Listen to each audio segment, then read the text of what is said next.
और चाइना के खिलाफ अगर वो इस तरीके से अपना एक फ्रंट बनाने में कामयाब होते हैं, जैसा कि वो इंफ्रास्ट्रक्चर के लिए ट्रिलियंस ऑफ डॉलर्स मखसूस करने की बात कर रहे हैं, हमारे लिए तो ये बड़ा मुश्किल वक्त आने वाला है। चाइना से वाइस प्रीमियर आ रहे हैं, प्रेसिडेंट नहीं आ रहे।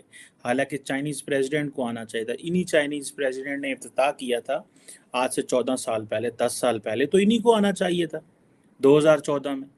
तो ये क्यों नहीं आ रहे चाइनीज़ प्रेसिडेंट शी जिनपिंग, और वो जबकि वो इंडिया जाएंगे। चाइनीज प्रीमियर जो इस वक्त आए हैं, बल्कि ये अगले प्राइम मिनिस्टर होंगे जो आए हैं, इनकी रैंकिंग इस तरह है।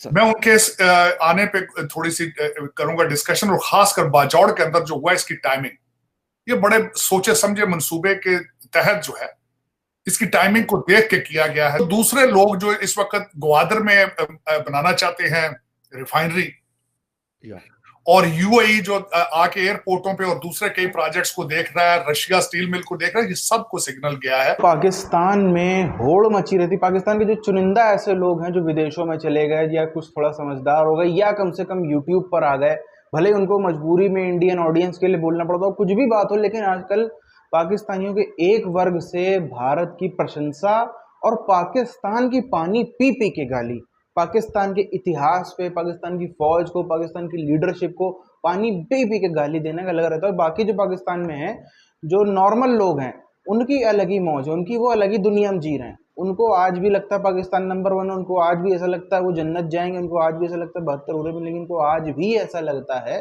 कि भारत वाले सब जो हैं वो मरेंगे, भारत वाले जो हैं वो तड़पते रह जाएंगे, हम मस्त जाके जन्नत में ऐश करेंगे। यही सब चीजें हैं जो पाकिस्तानियों को बर्बादी की तरफ और दिन प्रतिदिन लेके जाती जा रही है। चाइना से वाइस प्रीमियर आ रहे हैं, प्रेसिडेंट नहीं आ रहे। हालांकि चाइनीज़ प्रेसिडेंट को आना चाहिए था। इन्हीं चाइनीज़ प्रेसिडेंट ने इफ्तिताह किया था आज से 14 साल पहले, 10 साल पहले, तो इन्हीं को आना चाहिए था 2014 में। तो ये क्यों नहीं आ रहे चाइनीज़ प्रेसिडेंट शी जिनपिंग, और वो जबकि वो इंडिया जाएंगे। वो पाकिस्तान दिख रहा था कि इंडिया के अंदर तो 20 मुल्कों के लीडर्स ने आना है, वहाँ तो शी जिनपिंग ने भी आना है, वहाँ तो प्रेसिडेंट बाइडेन ने भी आना है। वहाँ इस बात पर हो रही है कि 3 दिन की छुट्टी दे दी गई है, यानी चाइना के डेप्यूटी प्राइम मिनिस्टर के आने पर, पधारने पर 3 दिन की छुट्टी। इसके क्या माने हैं? क्योंकि जो खबर है वो ये है कि इस्लामाबाद के स्कूल, कॉलेजेस, यूनिवर्सिटीज़ और जो ऑफिस हैं उन सबको बंद कर दिया गया। उन्होंने कहा 3 दिन आप ऐश करें, आप छुट्टी, आपको कोई नज़र ना आए बाहर। तो हंगामी ऐसे हालात क्या हैं। लेकिन देखिए, इसमें अब हम अगर ये देखें कि क्या किसी कंट्री में जब कोई प्राइम मिनिस्टर या डेप्यूटी प्राइम मिनिस्टर आता है तो वहाँ पे छुट्टियां मिल जाती हैं, छुट्टी दे दी जाती है। मैं समझता हूं कि इसको सीरियस क्यों नहीं लिया जा रहा। अब इससे आगे हम कहां जाना चाहते हैं? जब हम रोकना चाहते हैं हम रोक लेते हैं, सलाहियत है इनके पास रोकने की, जरबुल फसाद कर ली जाए, कभी कुछ कर लिया जाए, जो सलाहियत है, लेकिन क्यों नहीं, विल क्यों नहीं है इन चीजों को रोकने की। पाकिस्तान इज स्टिल ब्लीडिंग, और कब तक ये ब्लीड करता रहेगा? लोग कब तक मरते रहेंगे? और मैं यहाँ पे खास कर एक और चीज बताना चाहता हूँ चीमा साहब, इस हफ्ते एक बड़ा सख्त, इससे अलावा हट के चीजें हुई हैं। मैं अगर बात करता हूँ भारत के साथ, आपका एडजॉइनिंग है, उनकी मैं बात करता हूँ, टाइम मैगजीन में मैं आर्टिकल मैंने पढ़ा है जो कोलंबिया यूनिवर्सिटी के प्रोफेसर, इकोनॉमिक प्रोफेसर ने लिखा है, हिरवंत पेनेगरा ने, कि किस तरीके से भारत की इकोनॉमी जो है आगे फ्यूचर में, उसको छोड़े, मोदी साहब ने अपनी कैंपेन शुरू कर दी है वहां इलेक्शन की। उन्होंने कहा कि मुझे अगली टर्म दो तो अमेरिका की, भारत की economy will be the 3rd biggest economy in the world. Japan को हम सरप्लस करके, अमेरिका चाइना के बाद तीसरा नंबर भारत का होगा। ये सारे लुटेरे जिनकी मैं बात कर रहा हूं, ये रिजवाना भावलपुर यूनिवर्सिटी से आगे चलें तो मैं इनको बताऊं ना कि पड़ोस में क्या हो रहा है। ये बाजौड़ के अंदर तो आज हुआ है, लेकिन आपके केपी के अंदर तो पहले भी पिछले हफ्ते में 3 धमाके हुए थे, बल्कि जिसमें बहुत खूबरू और बड़ा एक तगड़ा जवान अदनान आफरीदी जो था वो शहीद हुआ था, खैबर का। तो ये आज नहीं हो रहा, आपके तो मुसलसल हो रहे हैं। और मैं यहां पे ये भी कहना चाहूंगा कि पिछले साल आपके एक साल के अंदर 265 अटैक थे, और अगर 265 अटैक देखे जाएं तो आप हालते जंग में हैं, मुसलसल हालते जंग में हैं आप। ये पिछली हुकूमत ने तोहफा दिया था इन लोगों के साथ नेगोशिएट करके, इन लोगों को यहां आबाद करने का एक ड्रामा रचाया गया, बल्कि जेलों में ये लोग बंद थे और इन सबको रिहा किया गया।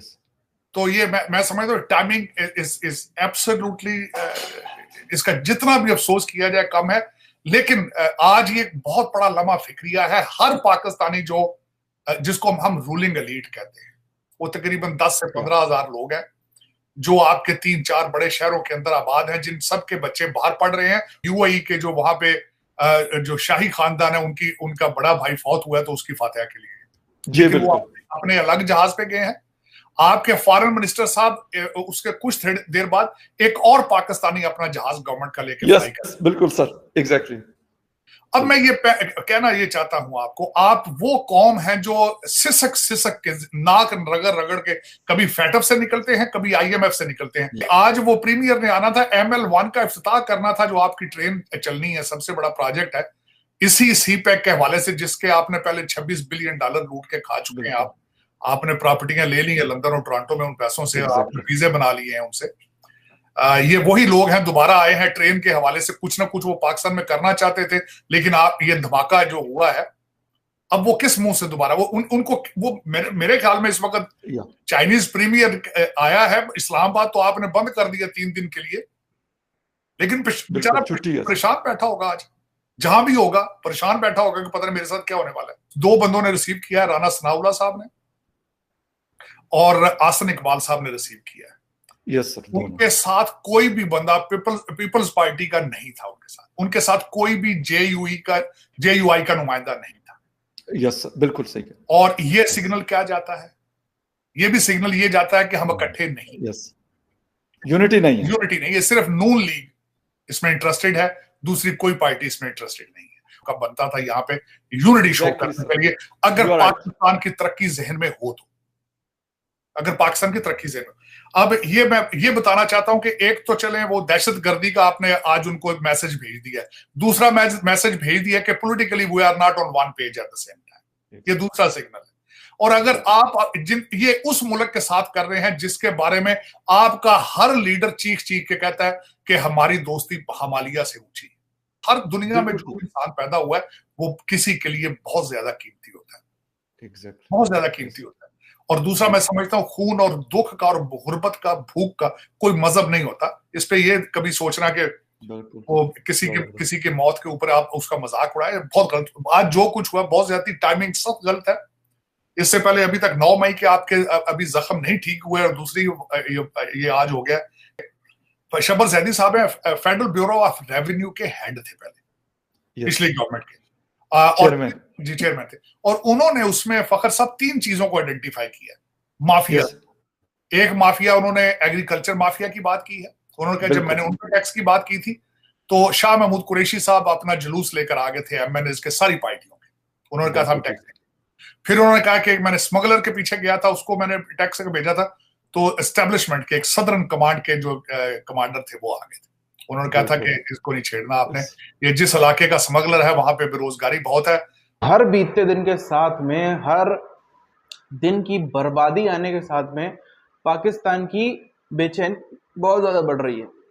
नज़र आ जाता है पाकिस्तानी फ़ौज के तौर तरीक़ों पे, पाकिस्तानी फ़ौज के डिसीजंस पे, पाकिस्तान की जो सरकार में बैठे हुए मंत्री नेतागण हैं उनके तौर तरीक़ों से, और उनकी जो एक तड़प है पैसा मांगने की तड़प कि बस अभी दे दो, अभी दे दो, अभी दे दो, क्योंकि सबको पता है कि जब तक वो सामने है शायद इनकी भोली सूरत या भिखारी पने वाली सूरत देख करके कोई देश दे भी देगा, कोई राजा, कोई प्राइम मिनिस्टर, कोई फॉरेन अलग अलग मिनिस्टर इनको पैसा दे भी देगा। इनके जाने के बाद कोई फूटी कौड़ी नहीं देने वाला है इनको, सामने ही मांग लो तो बेहतर है। इसके बाद भी कुछ होने से रहा, कुछ भी इनको, यदि चाइना ने इनको 1-2 लोन दिए हैं वो हम छोड़ दें, और IMF ने तो क्या जूते घिसने के बाद इनको लोन दिए हैं उसको छोड़ दें, तो कहीं से भी कर्जा नहीं मिला। और वो भी कर्जा नहीं था। कर्जा होता है जहाँ पे कोई पैसा देता है उसको पता होता है कि मुझको इंटरेस्ट के साथ में वापस मिलेगा। सबको पता है, चाहे IMF हो चाहे चाइना हो, इन ये फूटी ढेला एक वापस नहीं देने वाले, फिर भी कर्जा पे कर्जा दिए जा रहे हैं। क्यों? वो कर्जा नहीं है, वो सौदा है। उसके बदले में कुछ दाम चुकाया है इन्होंने, चाहे ज़मीन बेची हो, इन्होंने चाहे लड़कियां बेची हो, इन्होंने चाहे कुछ किया हो, इन्होंने अपना बैंक बेचा हो, इन्होंने अपना कोई इंस्टीट्यूशन बेचा हो गवर्नमेंट का, इन्होंने कुछ भी बेचा हो, कैसा भी चीज़ पर सौदा हुआ है। बिना सौदे के इनको एक ढेला चाइना से और IMF से भी नहीं मिलने वाला। लेकिन खबरें बता रही थी, क्योंकि वो जहां बता देंगे वहीं पे जो है वो इज्जत उतर जाएगी पाकिस्तानी फौज की।